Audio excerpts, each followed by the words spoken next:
who's in love with who, and which Bluey characters could actually become couples in the future. If you've ever wondered about this while watching Bluey, trust me, you're not the only one. Some relationships already feel basically confirmed by the show itself, while others are still pure fan speculation. So let's talk about every crush, ship, and possible future couples in Bluey. And honestly, there's only one place to start: Bluey and Mackenzie. This is easily the most popular ship in the entire series. The show has hinted at it multiple times across different episodes, but the episode that really made fans go, "Oh my gosh, they like each other," was Barky Boats. This whole thing starts in Bluey and Mackenzie's class, when Winton randomly jokes that they're gonna get married someday. Ooh, Bluey's gonna marry Mackenzie. Ooh! Yeah, classic elementary school behavior when two kids obviously like each other.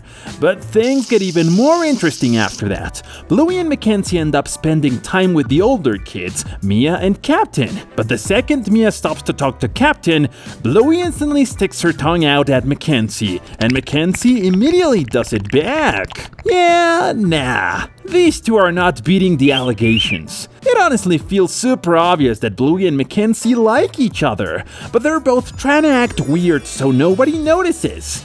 And honestly, Bluey probably gets little butterflies every time Mackenzie's around. Then Mia and Captain leave them together. Ooh. At first, Bluey acts like she doesn't even want to play with them, but eventually the two of them end up playing boats together.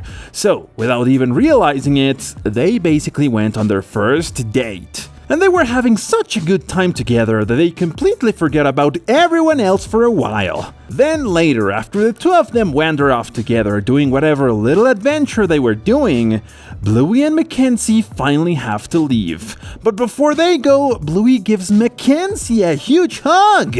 Ooh!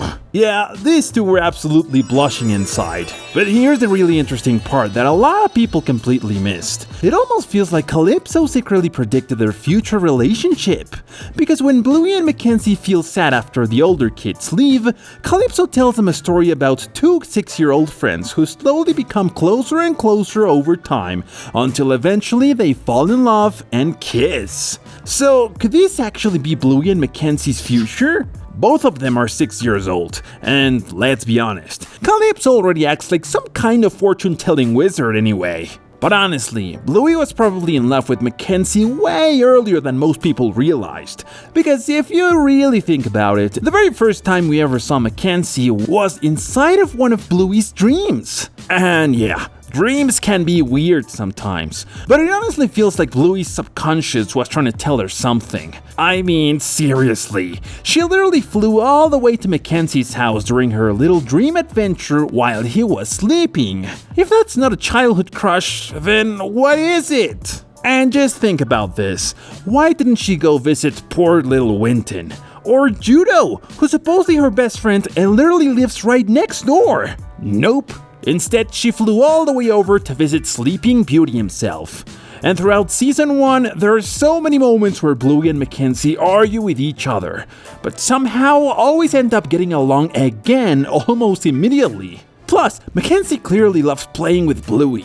He even turns down other girls sometimes, like during Circus, when Coco tries forcing him to be her husband. Meanwhile, with Bluey, bro's literally holding her hand. In the creek, Bluey doesn't even want to go to the creek at first, but Mackenzie convinces her to come along and even leads her there by the hand. And honestly, that episode makes it really obvious that Mackenzie has a soft spot for her. Although some fans think the whole Bluey and Mackenzie thing might just be a little childhood crush, because when Bluey meets John Luke, the two of them instantly get along super well. And after that heartbreaking goodbye, we later see Bluey return to the exact same spot where the two of them planted their little tree together.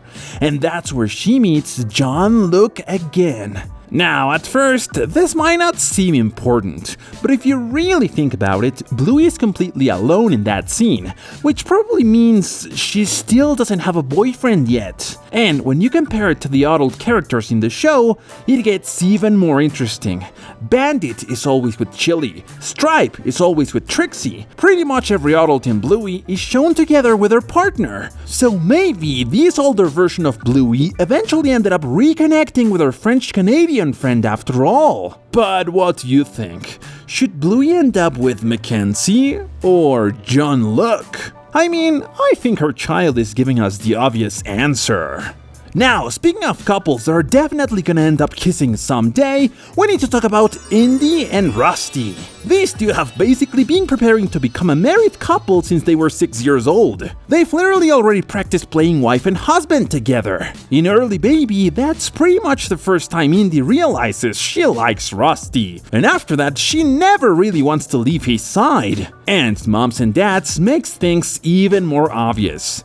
At first, they keep arguing with each other, but the second they split up and start playing with different kids, neither of them is having nearly as much fun anymore. Rusty really misses the way Indy plays, and Indy clearly just wants to go back and play with Rusty again. So honestly, there's almost no doubt about these two. They feel like one of those couples that date for years and eventually get married. Honestly, they're already healthier than half the adults nowadays. But now let's move on to the real teenagers of this list. Barky Boats wasn't just hinting that Bluey and Mackenzie like each other. It also made it painfully obvious that Mia and Captain are absolutely into each other too. I mean, come on. They literally ditched the younger kid so they can go lay down alone together in the grass. Yeah, these two were not slick.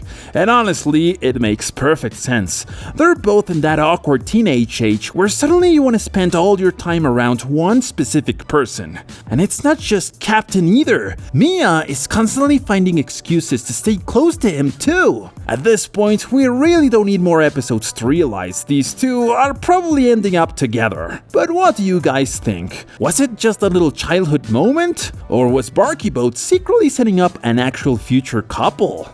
Now let's move on to another pretty obvious pair, Rad and Frisky. If you ask me, Rad and Frisky might honestly be the coolest couple in the entire show. You can tell Rad is completely into Frisky from the start, but Frisky plays hard to get for a while until Rad finally manages to win over her wild little heart. At this point, we're all happy with the Sign episode where they obviously married. Then we have Winton's dad, Cornelius. Honestly, this dude might secretly have one of the saddest stories in the entire show. Seriously, every time he appears, he gives off the energy of a divorced dad who's trying really hard to get his life back together. Throughout the series, we actually see him going on dates with different women after separating from Winton's mom. And somehow, it's both wholesome and painfully awkward at the same time.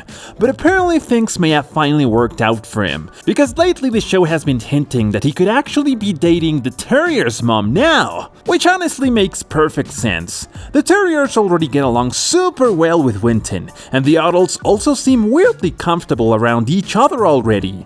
So, who knows? Maybe Winton accidentally ended up with 3 new brothers, as we saw in the ending of The Sign. Honestly, good for him. But sadly, not everybody in Bluey gets a happy ending. Some characters get lucky, and others end up as absolute fallen soldiers. Just look at poor Coco. This girl is completely obsessed with Mackenzie. She likes him so much that she'll do literally anything just to stay close to him. But honestly, Mackenzie seems to find her way too clingy sometimes, so he usually tries to avoid her, especially in circus. Coco is practically trying to force Mackenzie into becoming her husband, while Mackenzie's over there looking like, "Bro, please leave me alone." And apparently Mackenzie just doesn't see Coco that way. So yeah, the little pink dog got sent straight to the friend zone. Although, who knows? Maybe when they grow older, the tables could turn completely, and Mackenzie ends up being the one chasing after Coco instead. But what about the rest of the characters? Bingo, Judo, Winton, Snickers? So far, none of them have already shown an actual romantic interest in anybody yet. The only thing they have are those absolutely cursed fanships people make online. So for now, we'll just have to wait and see what happens in the future. And those are all the possible couples and crushes we currently have in Bluey. Did we miss any ships? Let us know down in the comments.